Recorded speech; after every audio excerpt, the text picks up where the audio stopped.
Hi, hello, this is Brother Barnes. We're doing a mock practical on the human brain. Please number 14, 15, 16, and 17. Tell me the identity of these features below the video. Other people will be interacting too, so you'll be able to see what they think. It's good when we can learn together.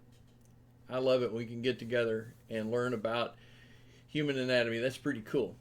14 is this belly part of the brainstem.